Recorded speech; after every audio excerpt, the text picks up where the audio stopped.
നമ്മൾ പറഞ്ഞു പറഞ്ഞു പറഞ്ഞു പറഞ്ഞു പറഞ്ഞ് ഒന്നുകൂടി നമ്മുടെ ആന്തരിക ഒന്നുകൂടി പറഞ്ഞ് ആദ്യം പറഞ്ഞത് റെക്കോർഡായില്ല. ഒന്നുകൂടി പറയും. യേശു ക്രിസ്തു എൻ്റെ പാപങ്ങളും എൻ്റെ ശാപങ്ങളും ഏറ്റെടുത്ത് എനിക്ക് വേണ്ടി പരിഹാരം ചെയ്തു എന്നുള്ളത് എൻ്റെ ആന്തരിക മനുഷ്യനിൽ ഇന്നും ഈ വിശ്വാസം വന്നിട്ടില്ല.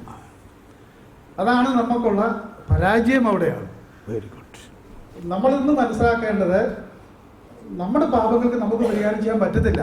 കാരണം ഞാനൊരാളെ കൊന്നാൽ അയാൾക്ക് ജീവൻ തിരിച്ചു കൊടുക്കാൻ എനിക്ക് പറ്റത്തില്ല. അപ്പോൾ പാപത്തിന് പരിഹാരം ചെയ്യുക നമുക്ക് സാധ്യമല്ല. അത് യേശുക്രിസ്തു ചെയ്തു.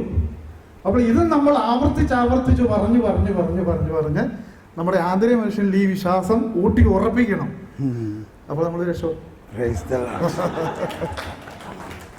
നമ്മളെ ഓക്കെ, താങ്ക് യു. അറ്റ്ലീസ്റ്റ് ഇത്രയെങ്കിലും പറഞ്ഞല്ലോ. ധൈര്യമായിട്ട് വന്ന് പറയും. ഇതൊക്കെ പറയണമെങ്കിൽ ധൈര്യം വേണം അല്ലേ? ഇനി ആരെങ്കിലും ഉണ്ടോ?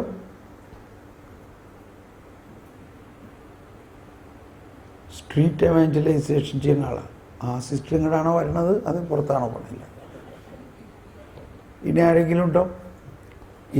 ഓക്കെ, എന്നാൽ നമുക്ക് ഈ സെഷൻ